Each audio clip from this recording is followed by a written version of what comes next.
Hello बच्चों, कैसे हो? चलो बेटा, आज हम स्टार्ट करते हैं आपके चैप्टर 4 क्वाड्रिलेटरल का 6 पार्ट, जो न्यू एनसीईआरटी बुक के पेज नंबर 98 से स्टार्ट होने वाला है। ठीक है, चलिए। लास्ट पार्ट में हम लोगों ने बेटा डिडक्शन 8 देखा था। डिडक्शन 8 में क्या देखा था कि what is the point of intersection of two diagonals in a parallelogram. कि पैरेललोग्राम में इस तरीके से फिगर बना के हमने ये देखा था कि पैरेललोग्राम में जो ये डायगोनल एक दूसरे को इंटरसेक्ट कर रहे हैं तो वो कहाँ पे कर रहे हैं। तो ये हमने पाया था कि इसमें जो डायगोनल इंटरसेक्ट कर रहे हैं वो आपको एक दूसरे को बाइसेक्ट कर रहे हैं, ईच अदर को बराबर हिस्सों में कर रहे हैं, तो उसको हम बाइसेक्ट बोलते हैं। तो वो बाइसेक्ट कर रहे हैं, ठीक है। फिर वहीं पे मैंने बात किया था कि जो डायगोनल हैं पैरेललोग्राम के, वो क्या पर्टिकुलर किसी एंगल पे इंटरसेक्ट कर रहे हैं क्या। कहने का मतलब कि ये जो एंगल है, ये पर्टिकुलर एंगल, ये डायगोनल जिस पे इंटरसेक्ट कर रहे हैं, ये कोई पर्टिकुलर एंगल होती है क्या, फिक्स होती है क्या कि इतने एंगल पे करेंगे। इस पर हमको डिस्कशन करना था। इसके लिए हम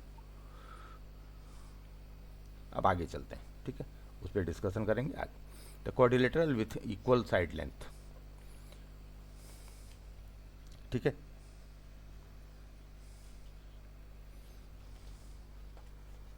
इसको देखिए are square the only quadrilaterals that have equal side length. क्या स्क्वायर की तरह, क्या स्क्वायर ही एकमात्र ऐसा क्वाड्रिलेटरल होता है that have equal side length, जिसके साइड लेंथ इक्वल होते हैं। Let us explore this questions through construction. ये बोल रहे हैं कि केवल स्क्वायर ही एकमात्र ऐसा क्वाड्रिलेटरल है जिसकी चारों साइड लेंथ क्या होती हैं, आपस में इक्वल होती हैं। इसको हम करेंगे कंस्ट्रक्शन के थ्रू। इसको हम करेंगे एक कंस्ट्रक्शन के थ्रू। एक हम ड्राइंग बनाएंगे, ड्रॉ करेंगे। कैसे ड्रॉ करेंगे? एक हम पैरेललोग्राम बनाएंगे 50 एंगल पे। कितने पे? 50 एंगल पे। बनाने के लिए सिंपल, हम पहले भी देख चुके हैं कि एक हमने लाइन खींचा, ठीक है। एक हमने लाइन खींचा, लाइन मान लीजिए हमने ए और बी पॉइंट का लिया। कोई भी साइज आप ले लीजिए, सेम लेंथ का लेना है, कोई भी साइज, इसे मान लीजिए आपने 4 सेंटीमीटर ले लिया, ठीक है। फिर इस ए पॉइंट से 50 डिग्री का एंगल बनाते हुए आपने एक लाइन खींच दिया। ये 50 का एंगल बनाते हुए प्रोटेक्टर से आपने एक लाइन खींच दिया। यही 4 सेंटीमीटर का लेकर के आपने कट लगा दिया। इस पॉइंट पे एक पैरेलल लाइन आपने ड्रॉ कर लिया जो ए बी के पैरेलल जा रही हो। ये तो पॉइंट आपका डी मिल गया। अब इस डी पॉइंट से फिर 4 का लेकर के इस लाइन पे कट लगा दीजिए। जो पॉइंट आएगी वो सी आएगी। अब इस बी और सी को आपस में क्या करिए, मिला दीजिए, ठीक है। तो ये तो हमारा क्वाड्रिलेटरल बन गया। अब इस क्वाड्रिलेटरल को बनने के बाद क्या करना है हमको? साइड सबका तो पहले देख लिया हमने। इसकी साइड कितनी है? इसकी साइड भी 4 है, तो ये भी हमने 4 लिया हुआ है, ये भी 4 लिया हुआ है, ये भी 4 लिया हुआ है, और एंगल तो 50 रखा हुआ है। लेकिन स्क्वायर के केस में क्या होता था? स्क्वायर के केस में बेटा आपको याद होगा, स्क्वायर के केस में यदि हम क्वाड्रिलेटरल बनाते थे तो सारे साइड तो आपकी इक्वल होती थी, लेकिन ये एंगल 90 होता था, ये फिक्स होता था। लेकिन यहाँ तो हमने 50 पे ही बना दिया। 50 पे ही एक दूसरे के पैरेलल ये लाइन मिल गई और सारे साइड आपके इक्वल हैं।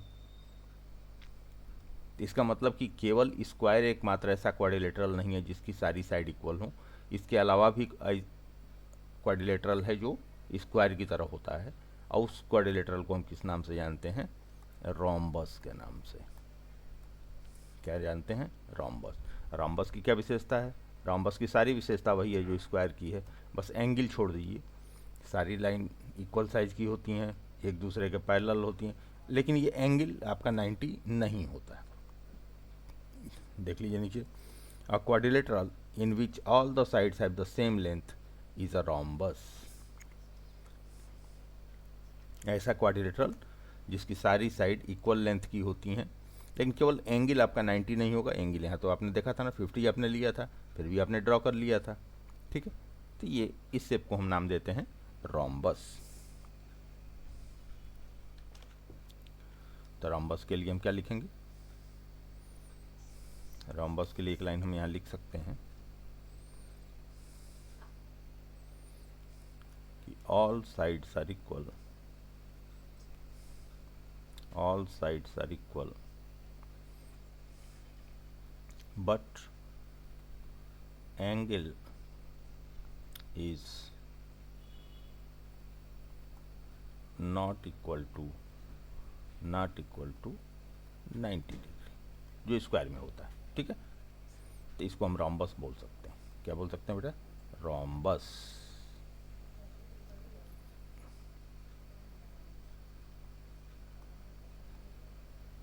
इसको हमने नाम दिया रोम्बस। ठीक है, अब चलिए आगे चलते हैं। अब आगे फिर एक डिडक्शन आता है। क्या डिडक्शन है, व्हाट कैन वी से, क्या हम कह सकते हैं about the angle in a rhombus, rhombus के एंगल के बारे में कुछ हम कह सकते हैं क्या, रोम्बस के एंगल के बारे में कुछ हम कह सकते हैं क्या। इसका हम यहाँ पे देखें। अब यहाँ पे देखो एक रोम्बस हमने ले लिया है। रोम्बस हमने कौन सा लिया है, CEMA, ये एक रोम्बस। इसमें हमने क्या किया, ई और ए को आपस में हमने डायगोनली मिला दिया। जब मिलाए तो एंगल बन गई। ये इधर ए एंगल, इधर बी एंगल, इधर डी, इधर सी, हमने नाम दे दिया सब। क्योंकि रोम्बस है तो रोम्बस है तो सारे साइड इसके क्या हैं, इक्वल। रोम्बस है इसका मतलब क्या हुआ है, ऑल साइड्स इक्वल। क्यों, क्योंकि ये रोम्बस है, क्योंकि ये रोम्बस है। अब चलिए अब इसको ज़रा एंगल पे हम बात करते हैं, एंगल को प्रूफ करने की कोशिश करते हैं। अब यहाँ पे डायगोनल को मिला देने से हमारे पास दो ट्रायंगल बनी बेटा। ठीक है, हमारे पास दो ट्रायंगल बनी। कौन कौन सी, एक बनी हमारी ट्रायंगल इधर वाली, जो ये वाली पार्ट में, इसे मान लो ये 1 नंबर ट्रायंगल, ये 2 नंबर ट्रायंगल। ये 1 नंबर ट्रायंगल की बात कर रहे हैं, ट्रायंगल GEA, एक ट्रायंगल ये, और एक ट्रायंगल और बनी, कौन सी, ट्रायंगल MEA। ठीक है, अब इन दोनों ट्रायंगल में देखिए, इनको कॉन्ग्रुएंट, आप इतने से समझ में आ गया होगा कि सर जो है कॉन्ग्रुएंट करने की तरफ चल रहा है, तब इसको हम कॉन्ग्रुएंट करेंगे। तो कॉन्ग्रुएंट करने के लिए देखें क्या क्या इन दोनों के इक्वल हैं। तो सबसे पहले देखो EA साइड क्या है, कॉमन है, EA इक्वल टू EA, ये क्या है, कॉमन साइड है, common side.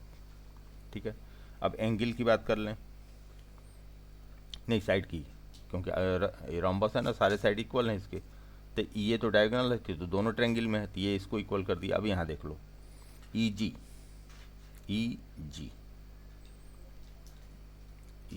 Equal to MA, क्योंकि ये रोम्बस का साइड है, equal, EG equal to MA हो गया। और यहाँ देख लो GA इक्वल टू EM, ये भी साइड है। अब यहाँ पे देखो ये साइड, ये साइड, ये साइड, कॉन्ग्रुएंसी का कौन सा फार्मूला लगा, by SSS triangle GEA congruent to triangle MEA। ये दोनों ट्रायंगल आपस में कॉन्ग्रुएंट है, और यदि ये दोनों ट्रायंगल आपस में कॉन्ग्रुएंट हैं तो हम लिख सकते हैं so angle A equal to angle C and angle B equal to angle D। ठीक है, हमने यहाँ बोल दिया कि भाई चूँकि ये दोनों ट्रायंगल आपस में ये ऐसी चीज़ हम पीछे भी कर चुके हैं कि ये दोनों कॉन्ग्रुएंट हैं, तो ये वाली एंगल इसके इक्वल और ये वाली एंगल इसके इक्वल होगी। कॉन्ग्रुएंट से इसको हम बोल देते हैं, क्या नाम देते हैं, अपोजिट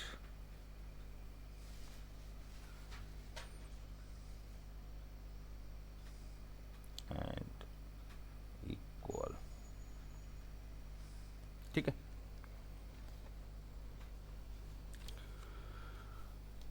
अब आ जाओ, अब जैसे एक ट्रायंगल हमने ले लिया, ये देखो, ठीक है, इसको हमने ई बना दिया, इसको हमने जी बना दिया और इसको ए बना दिया। तो ये तो हमको मालूम है कि angle E plus angle G plus angle A, इन तीनों एंगल का सम बेटा कितना होगा 180 डिग्री। ठीक है, ये तो मालूम है ना, इसका इसका और इसका, इन तीनों का सम क्या होगा 180 डिग्री। चलिए अब थोड़ा सा उसी को हम यहाँ देखेंगे तो ये चीज़ें क्लियर हो जाएंगी।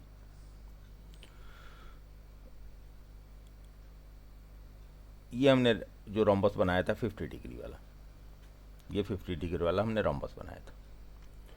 अब इसका एंगल देख लें, क्योंकि हमने ये प्रूफ कर दिया कि ये एंगल इस एंगल के इक्वल होगा और ये एंगल इस एंगल के इक्वल होगा। ये तो हमने प्रूफ कर दिया ना कि ये वाला एंगल इस एंगल के इक्वल होगा और ये एंगल इस एंगल के इक्वल होगा। अब सारे एंगल का वो कर लीजिए। यदि ये 50 है, यदि ये 50 है तो ये टोटल एंगल कितना होगा 130, क्योंकि साइड एंगल क्या होते हैं सप्लीमेंट्री होते हैं। तो 130 और 50 180 हो गया। ये 50 है तो ये भी 50, ये 180 है तो सॉरी 130 है तो ये भी 130, लेकिन ये चूँकि इसके ये इक्वल है, इसके ये इक्वल है, तो दोनों एंगल इक्वल होंगे।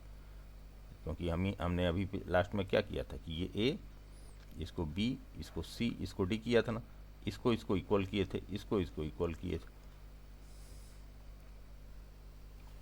तो मान लीजिए हम इसी को इक्वल कर दें कि ए प्लस,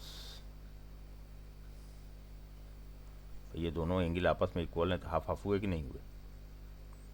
ये 65 हो गया, ये भी 65 हो गया, ये भी आपस में इक्वल हो गया। So in a rhombus opposite angles are equal to each other. इसका मतलब कि जो रोम्बस होता है, रोम्बस में अपोजिट एंगल क्या होते हैं इक्वल होते हैं। इसको आपको ध्यान देना है कि अपोजिट एंगल इक्वल होते हैं। और इसको प्रूफ करने के लिए हमने किसकी हेल्प ली थी कॉन्ग्रुएंसी की। ठीक है, अब चलिए आगे आते हैं।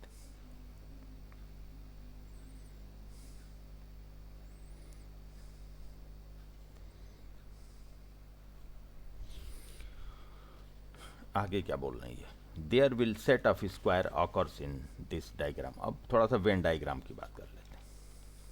किसकी हम बात करेंगे यहाँ पे, वेन डायग्राम की।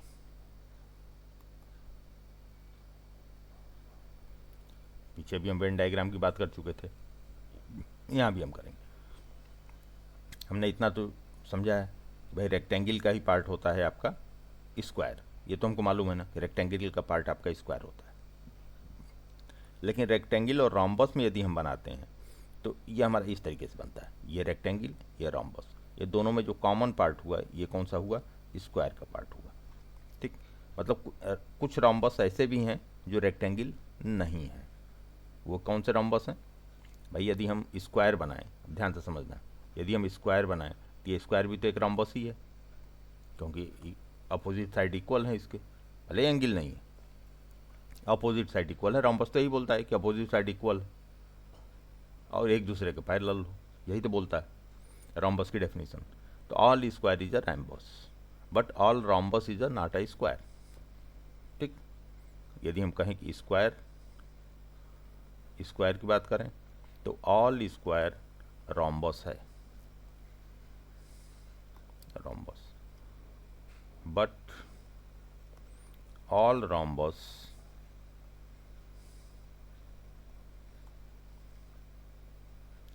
Is not square. इसका मतलब कि रोम्बस के अंदर ही स्क्वायर आ गया और रेक्टेंगल के अंदर तो ऑलरेडी स्क्वायर था, तो ये इंटरसेक्शन वाला पार्ट हो गया। ठीक है, और ये तीनों किसके अंदर आते हैं पैरेललोग्राम के, क्योंकि पैरेललोग्राम की क्या डेफिनेशन होती है अपोजिट साइड पैरेलल हो, तो वो तो इसमें भी होता है, रेक्टेंगल में, रोम्बस में भी होता है, स्क्वायर में भी होता है। ये दोनों को ये कवर कर लेता है क्या पैरेललोग्राम, मतलब पैरेललोग्राम के पेट में ही सब है। तो ये मेन डायग्राम। ठीक है, जिसको देख हम बता सकते हैं कि रेक्टेंगल रोम्बस की क्या पोजीशन है, पैरेललोग्राम क्या पोजीशन है। ठीक है बेटा, अब यहाँ देख लेते हैं हम रोम्बस की प्रॉपर्टी। तो let us list the properties of rhombus. Property 1, all the sides of rhombus are equal to each other, कि रोम्बस की सारी साइड आपकी इक्वल होती हैं, ये तो मालूम ही है। प्रॉपर्टी 2 क्या बोल रहा है, the opposite side of a rhombus are parallel to each other, कि जो अपोजिट साइड होती हैं रोम्बस की वो एक दूसरे के पैरेलल होती हैं। प्रॉपर्टी 3 बोल रहा है, in a rhombus the adjacent angle add up to 180, जो सप्लीमेंट्री एंगल होते हैं 180 उनका सम होता है, and the opposite angles are equal. ठीक है, इतनी चीज़ें तुम देखते चले आ रहे हैं। अब आगे आपसे क्या पूछ रहे हैं, are the diagonals of a rhombus equal, क्या रोम्बस के डायगनल इक्वल होते हैं? नहीं, नो। ठीक, रोम्बस के डायगनल नेसेसरी नहीं है कोई इक्वल हो, हाँ स्क्वायर के केस में इक्वल होते हैं लेकिन कोई ज़रूरी नहीं है कि इक्वल हो। प्रॉपर्टी 4 देखिए, the diagonal of a rhombus bisect each other, rhombus के डायगनल के एक दूसरे को बाइसेक्ट करते हैं। Property 5, the diagonal of a rhombus bisect it's angle, कि रोम्बस के जो डायगनल होते हैं वो एक दूसरे को बाइसेक्ट करते हैं। ये सब हम पीछे देखते चले आए हैं। ठीक है, अब आगे आते हैं बेटा, आगे देखते हैं। Do the angle of a rhombus intersect at any particular angle, क्या एक पर्टिकुलर किसी एंगल पे करते हैं? जो एंगल वाली पार्ट हम पीछे छोड़ के आए हुए थे कि ये एंगल पता करना कि ये वाला एंगल कितना होगा, कितने में बाइसेक्ट करते हैं, हम यहाँ देखेंगे डिडक्शन नंबर 10 से। तो डिडक्शन नंबर 10 बेटा क्या बोल रहा है यहाँ, ये बोला what can we say about the angle formed by the diagonals of a rhombus at their point of intersection, ये जो पॉइंट ऑफ इंटरसेक्शन दोनों डायगनल का है ओ पॉइंट, वहाँ पे वो दोनों जो आपके डायगोनल हैं वो कितने का एंगल क्रिएट कर रहे हैं ये हमको देखना है। इसके लिए हम नॉर्मली दो ट्रायंगल ले लेंगे। हमने ले लिया ट्रायंगल जी ई, सॉरी जी लिखना, यहाँ हमने लिया बेटा triangle G E O and triangle M E O, मतलब ये वाला ट्रायंगल और ये वाला ट्रायंगल, ये दो ट्रायंगल हमने लिए। अब इन दोनों ट्रायंगल को लेके करते हैं। अब यहाँ पे इन दोनों ट्रायंगल में यदि हम देख लें तो रोम्बस है, सारे साइड तो इक्वल है, तो ई जी इक्वल टू ई एम, क्या है ये, साइड ऑफ रोम्बस इक्वल होगा, दोनों साइड इक्वल है। ई ओ तो आपका कॉमन है, ई ओ इक्वल टू ई ओ, ये क्या है, कॉमन है। अब तीसरा देख लेते हैं, ये G O equal to G O equal to O M. ठीक, क्योंकि डायगोनल को बाइसेक्ट कर रहा है, हमने देखा है अभी।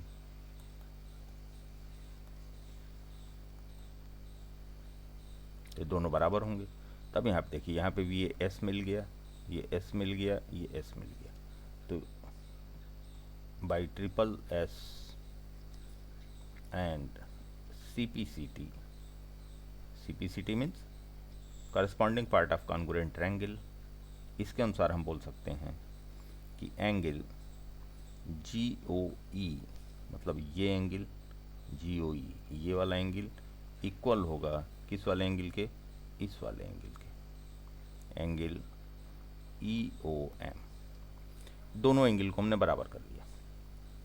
अब देखिए, अब यहाँ पे थोड़ा सा ट्विस्ट है, जब इन दोनों एंगल को बेटा हमने यहाँ बराबर कर लिया, ये एंगल दोनों इक्वल हो गए, तो यहाँ पे देख लेते हैं दोनों एंगल, मान लीजिए ये वाला एंगल यदि हम मान लें कि x है, तो angle GOE plus angle EOM equal to 180, क्योंकि लीनियर एंगल है, स्ट्रेट एंगल है ना ये, तो दोनों एंगल को ऐड करेंगे तो 180 के इक्वल होगा। दोनों की इसकी वैल्यू हमने x रखी थी, दोनों आपस में इक्वल हैं, तो ये भी x होगा प्लस ये x हो जाएगा इक्वल टू 180, तो ये हो जाएगा 2x इक्वल टू 180, तो x की वैल्यू कितनी आ गई, 90 डिग्री। ठीक है, इसका मतलब हमने बता दिया कि ये जो एंगल बन रहा है, so angle GOE equal to 90 and angle EOM equal to also 90। ठीक है, ये हमने बता दिया कि दोनों डायगनल एक दूसरे को किस पे काट रहे हैं, 90 डिग्री पे काट रहे हैं। ये एंगल कितने की बन रही है, 90 डिग्री की। ये हमने यहाँ पे प्रूफ कर दिया। ठीक है, ये हो गया। चलो, ये दोनों के डायगोनल भी एक दूसरे को 90 पे ही काटेंगे। अब बेटा यहाँ पे आता है आपका figure it out. Figure it out के कुछ क्वेश्चंस हैं, इन क्वेश्चंस को कर लेते हैं। फिगर इट आउट का question number 1, find the remaining angle in the following quadrilateral. ये क्वाड्रिलेटरल दिया हुआ है, इसमें रिमेनिंग एंगल फाइंड करनी है। चलिए पहले वाले को उठाते हैं। ये 40 है, ये कितना हो जाएगा बेटा, 180 से 40, ये दोनों एंगल का सम 180 होता है, तो ये 140 हो जाएगा। ये 40 तो ये भी 40 हो जाएगा, ये 140 तो ये भी 140 हो जाएगा। ठीक है,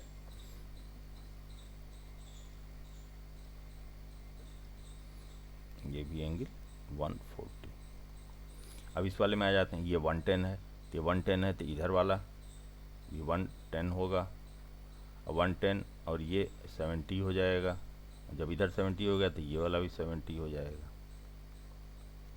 अब इसमें आ जाते हैं। ये 30 है, तो ये एंगल कितना होगा बेटा, ये भी 30 होगा, ये भी 30 होगा, ये भी 30 होगा। ये 60 हो गया ना, 30 30 60, ये 60 हो गया, तो ये वाला कितना होगा, 120 होगा। तो ये वाला कितना होगा, ये 120 होगा। ठीक, अब इसमें आ जाते हैं। ये बोल रहे हैं 20, ये 20 है, तो ये वाला 20 होगा। ठीक है, ये 20, ये 20, ये भी 20, ये भी 20, क्योंकि एंगल को बाइसेक्ट कर रहे हैं। ये 20 20 40 हो गया, 40 हो गया, तो ये वाला एंगल 140 हो गया, क्योंकि ये दोनों का सम 180 होना चाहिए। 40 और 140 180 होना चाहिए। यहाँ भी देखिए, आमने सामने का भी देख सकते हैं 140। ये चारों का मैंने निकाल दिया कि बाकी रिमेनिंग एंगल क्या होंगे, फर्स्ट का, सेकंड का, थर्ड का एंड फोर्थ का। ठीक है, अब चलते हैं फिगर इट आउट के। ये सब पैरेललोग्राम है। ठीक है, चलिए अब सेकंड वाले पे आते हैं। फिगर इट आउट का क्वेश्चन नंबर 2। क्वेश्चन नंबर 2 क्या बोल रहा है, बोला using the diagonal property construct a parallelogram whose diagonal are of length 7 centimetre and 5 centimetre and intersect at the angle of 140। Diagonal property से आपको बनाना है, डायगोनल एक दूसरे को कितने पे इंटरसेक्ट कर रहे हैं, 140 पे। चलिए बना लेते हैं। सबसे पहले हमने एक लाइन खींचा, कितने की, साइज कितना दिया हुआ है, 7 एंड 5, ये साइज दिया हुआ है 7 सेंटीमीटर डायगोनल की साइज, और 5 सेंटीमीटर, ये दो डायगोनल हैं। तो किसी भी एक लेंथ की खींच दीजिए। हमने जो खींचा है बेटा वो कितने खींच दिया, 7 सेंटीमीटर की। ये 7 सेंटीमीटर की लाइन हमने ले लिया। इस 7 सेंटीमीटर की लाइन में चूँकि डायगोनल बाइसेक्ट करते हैं, तो हाफ मतलब 3.5 पे एक मार्क लगा लिया। ठीक है, कितने पे मार्क लगाया, 3.5 पे। ये डिस्टेंस आपकी है 3.5। ठीक, अब इस वाले पॉइंट से इस पॉइंट, मान लीजिए कि ये पॉइंट हमने ए ले लिया, ये बी ले लिया, तो ये जो मिड पॉइंट इसका हमने लिया, इसका ओ ले लिया। इस मिड पॉइंट ओ से होते हुए 140 का एंगल बना दीजिए आप प्रोटेक्टर की हेल्प से। तो ये तो सीधे सीधे तो ये 90 आएगा, 140 इधर आएगा कहीं। ये हमने 140 का एंगल बनाते हुए एक लाइन खींच दिया। आप खींचेंगे सीधी लाइन आएगी। ये एंगल आपकी 140 होनी चाहिए, ये 140 होनी चाहिए। प्रोटेक्टर की हेल्प से आराम से आप कर लेंगे। ठीक है, बना लिया आपने लाइन, सीधी सी खींच दी, लंबी सी। अब यहाँ पे आइए और यहाँ से आपको लगाना है कितना, ये 5 सेंटीमीटर है ना, तो 5 का आधा कितना होगा, 2.5, क्योंकि इस पॉइंट से 2.5 इधर होना चाहिए, 2.5 नीचे होना चाहिए। तो यहाँ से 2.5 का कट लगा लीजिए, 2.5 का कट लगा लिया, और यहाँ से इधर भी कट लगा लिया 2.5 का। 2 पॉइंट हमको मिल गए, एक मिल गया सी और एक मिल गया डी। अब इस सी और डी पॉइंट को आपस में हमने क्या किया, ए और सी को मिला दिया, जहाँ कट लगाया उस वाली पॉइंट से मिलाना है, ए व सी को मिला दिया। ठीक है, ए व डी को मिला दिया, बी व डी को मिला दिया, स्केल से मिलाएंगे लाइन सीधी आएगी। और फिर सी व डी को मिला दिया, सी व डी को मिला दिया स्केल से। अब देखिए एक हमारा बन गया। ठीक है, ये ऐसा बना कि इसकी जो डायगोनल है, डायगोनल कौन सी है इसमें जो हमने बनाया, इसमें डायगोनल कौन सी है, डायगोनल है आपकी सी डी। सी डी यहाँ डायगोनल है, और इसकी लेंथ हो जाएगी आपकी 5 सेंटीमीटर, क्योंकि आपने 2.5 इधर लिया है कट, और 2.5 इधर लिया है, तो ये आपका 5 हो जाएगा। और ए बी टोटल कितना लिया है आपने, ए बी लिया है 7 सेंटीमीटर। ये दोनों डायगोनल, ठीक है, ये हो गया। इसको आराम से कॉपी पे आपको ड्रा कर लेना है, बहुत ईजिली ड्रा हो जाएगा। सबसे पहले एक डायगोनल को खींच लेना है, एक डायगोनल को खींच करके तब उसको ड्रा करना है, ठीक है बेटा। अब चलिए आते हैं क्वेश्चन नंबर 3 पे। क्वेश्चन नंबर 3 क्या बोल रहा है, using the diagonal properties construct a rhombus whose diagonals of length 4 centimetre and 5 centimetre. अब ये जो यहाँ पे हमने बनाया था, ये 7 और 5 का बनाया, 7 और 5 का बनाया, और यहाँ पे कितने का बनाना है, 4 और 5 का बनाना है, लेकिन रोम्बस बनाना उसी तरह है, बनाना बिल्कुल इसी सेम टू क्वेश्चन 2, लेकिन एंगल जो होगा यहाँ जो 140 है, इसकी जगह हम एंगल 140 नहीं रखेंगे। रोम्बस का एंगल जो होता है, इंटरसेक्शन क्या होता है, 90 डिग्री होता है। रोम्बस डायगोनल इंटरसेक्शन एंगल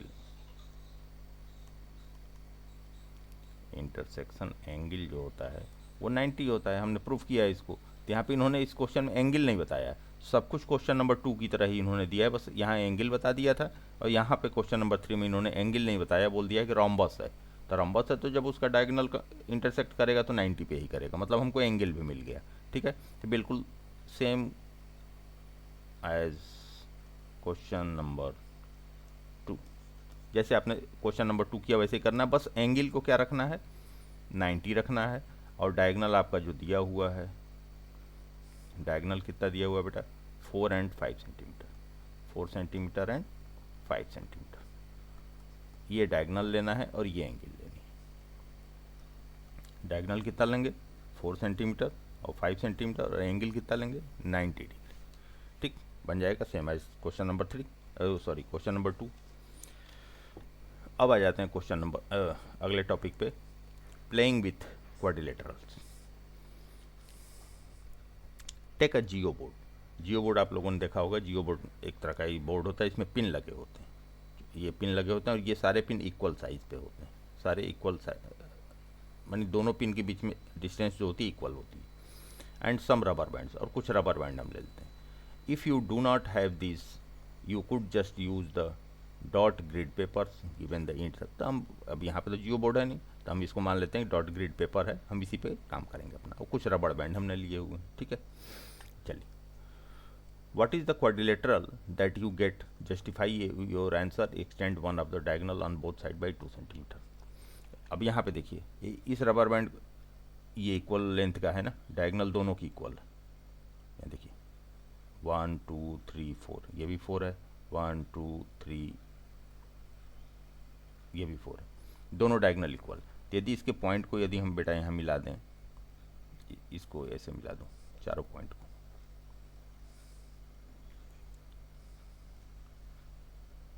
चारों पॉइंट को हमने मिला दिया, तो पहली चीज़ क्या देखा हमने कि ये आपका क्या है, 90 है, डायगोनल 90 पे इंटरसेक्ट कर रहे हैं, ये सारी साइड आपकी इक्वल आएंगी। इसके लेंथ को जब आप मेजर करोगे, इसके सारे लेंथ को मेजर करोगे, यहाँ से लेके यहाँ तक, मान लो ये पॉइंट ए है, मान लिया ये पॉइंट बी, मान लिया इसको पॉइंट सी, पॉइंट डी, तो ये ए बी सी डी ये जब मेजर करोगे तो ऑल साइड इक्वल आएंगी। यहाँ क्या आएंगी, ऑल साइड इक्वल, और ऑल साइड इक्वल भी है, डायगोनल 90 पे भी बाइसेक्ट कर रहे हैं, ठीक है, और ये कॉर्नर का एंगल भी यदि आप देखोगे तो ये 90 ही आएगा, ठीक है। तो ये जो शेप बनेगा ऑल साइड इक्वल, और ये कौन सा शेप बन जाएगा आपका, स्क्वायर का। कौन सा शेप बन जाएगा, स्क्वायर का,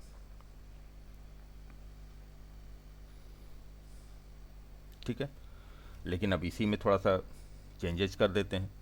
चेंजेस क्या किया इन्होंने, what is the quadrilateral if you get, अब इन्होंने क्या किया कि 2 सेंटीमीटर बढ़ा दिया, एक वाले डायगोनल को 1 पॉइंट बढ़ा दिया, मतलब यहाँ से लेके 1 पॉइंट इधर बढ़ा दिया, एक वाले को इधर बढ़ा दिया। अब इसको ज़रा मिला के देख लो क्या बनता है। अब इसको यदि हम मिला दें यहाँ, ये देखो, ये यदि हमने मिला दिया, एक डायगोनल को हमने 2 सेंटीमीटर लंबा कर दिया, इसमें तो दोनों डायगोनल बराबर थे, इक्वल थे, इसमें एक को थोड़ा सा लंबा कर दिया, दोनों तरफ से थोड़ा थोड़ा 1-1 सेंटीमीटर बढ़ा दिया, तो डायगोनल 2 सेंटीमीटर बढ़ गया। तब यहाँ पे देखा हमने तो ये साइड तो आपकी इक्वल आएंगी, लेकिन जो ये कॉर्नर का एंगल होगा ना, ये जो एंगल होगा कॉर्नर का एंगल, वो 90 नहीं होगा। ये भी आपका 90 रहेगा, लेकिन ये 90 नहीं रहेगा। तो जब ये 90 नहीं रहेगा तो ये सब कौन सा बन जाएगा, रोम्बस का। ये शेप कौन सा बन गया, रोम्बस का। तो what quadrilateral will get now, justify your answer. कौन सा क्वाड्रिलेटरल बना हमारा, हमारा रोम्बस बना। क्यों बना, क्योंकि भाई सारी साइड भी आपकी इक्वल दिख रही हैं, डायगोनल का ऑल साइड इक्वल दिख रही है, ऑल साइड इक्वल, पहली चीज़।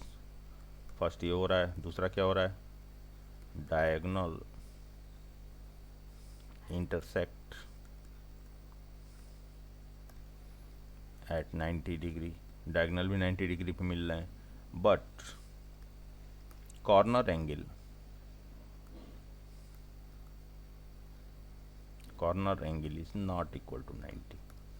और जब ये 90 नहीं है इसलिए स्क्वायर नहीं होगा, रोम्बस होगा। ठीक है,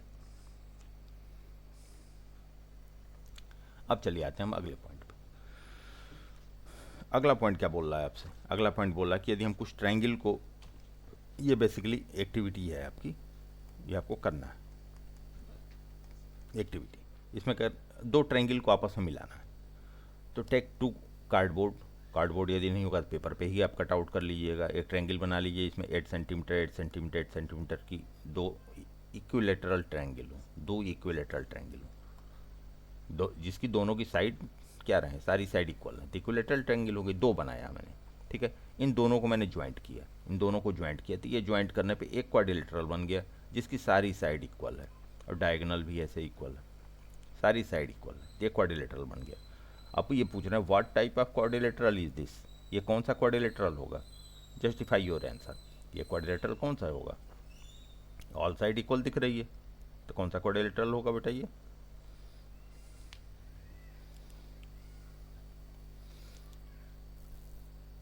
समझ में आया क्या करना है। पहला तो ये ट्रायंगल हमने एक कार्डबोर्ड पे काटा, कार्डबोर्ड पे एक हमने काट लिया इसको,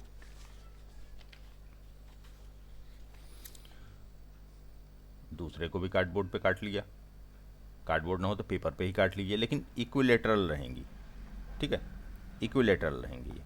और इसके बाद इनको आपस में क्या कर दिया हमने, ऐसे मिला दिया, दोनों को दोनों तरफ से ला करके ऐसे ऐसे मिला दिया, तो ये एक क्वाड्रिलेटरल बन गया, ठीक है। अब इस क्वाड्रिलेटरल को देखिए, क्या है इस क्वाड्रिलेटरल की विशेषता, क्या है इस क्वाड्रिलेटरल की विशेषता है कि साइड तो इक्वल है, साइड तो इसकी इक्वल दिख रही है, लेकिन ये वाला एंगल क्या 90 है क्या, कॉर्नर वाला ये एंगल 90 है, तभी हम कैसे पता करेंगे कि ये वाला एंगल इक्वल कैसे, ये वाला एंगल है कितना। अब बेटा यदि कोई भी इक्विलेटरल ट्रायंगल यदि हम बनाते हैं तो उसकी सारी साइड की एंगल कितनी होती है, 60-60 होती है ना। अब बोलोगे ये कैसे होती है, क्योंकि ट्रायंगल के तीनों एंगल का सम 180 होता है, तो तीनों एंगल का सम 180 तो 60-60-60, ठीक है, क्योंकि तीनों साइड इक्वल है, इक्विलेटरल है तो 60 डिग्री, इसका मतलब ये वाला एंगल तो 60 है, तो सारी साइड इक्वल है तो ये दो ही चांस है होने के, या तो ये स्क्वायर होगा, या तो स्क्वायर होगा, या तो ये रोम्बस होगा, क्योंकि सारी साइड इक्वल है, दो ही होगा। लेकिन कॉर्नर एंगल 90 नहीं है इसलिए स्क्वायर नहीं होगा, रोम्बस होगा, ठीक, क्योंकि एंगल 90 नहीं है ना ये, तो ये हमने जस्टिफाई कर दिया आंसर को कि ये जो शेप बन रहा है हमारा क्या बन रहा है, रोम्बस बन रहा है। क्यों, क्योंकि corner angle is not equal to 90 degree, ठीक है बेटा। अब ये क्या बोल रहे हैं, what are the different ways they can be joint to get a quadrilateral. अब ये बोल रहे हैं कि और कितने तरीके हो सकते हैं जिस तरीके को ज्वाइन करके हम कोई क्वाड्रिलेटरल बना सकते हैं, तो ये तो दो हैं, ये तो सब इसमें तो हमने ज्वाइंट किया तो ये सब 8 थे, ठीक है। अब ये दो हमने लिया जिसमें एक साइड को थोड़ा सा डिफर कर दिया हमने, एक साइड को 6 सेंटीमीटर कर दिया, सारे 8 नहीं है, दो 8 वाले हैं, दो ट्रायंगल हमने लिए हैं जिसमें दो 8 वाली साइड है, एक 6 वाली साइड, मतलब ये ट्रायंगल हमने दो ठे लिए ऐसे, ये तो 8 है, ये 8 है, ये भी 8 है, ये भी 8 है सेंटीमीटर, ये 6 है, ये 6 है। अभी दोनों ट्रायंगल को ज्वाइंट करके हमको बनाना है, तो कितने तरीके हो सकते हैं कि इनको हम ज्वाइंट कर दें। तो एक तो तरीका बेटा हो सकता है 6 6 वालों को मिला दें, ऐसे ये क्वाड्रिलेटरल बन जाएगा। और एक तरीका हो सकता है, ये पहला तरीका हो गया। और दूसरा तरीका हो सकता है कि हम 8 वाले को मिला दें, ये 8 वाले को डायगनली हमने मिला दिया, तो ये ऐसे एक बन सकता है। तो ये 6 वाला इधर आ गया, दोनों 6, ये देखिए इक्वल। तो ये दो तरीके से हम इसको ज्वाइंट कर सकते हैं, ठीक है। तो इसको आपको घर पे करना है, इसको आपको घर पे करना है, ये एक्टिविटी है, इसको आपको घर पे करना है। अब आगे आते हैं। Take 2 cardboard count out cut out of a square triangle with the side 6 centimetre. अब इस तरीके से एक आपको कट आउट लेना है।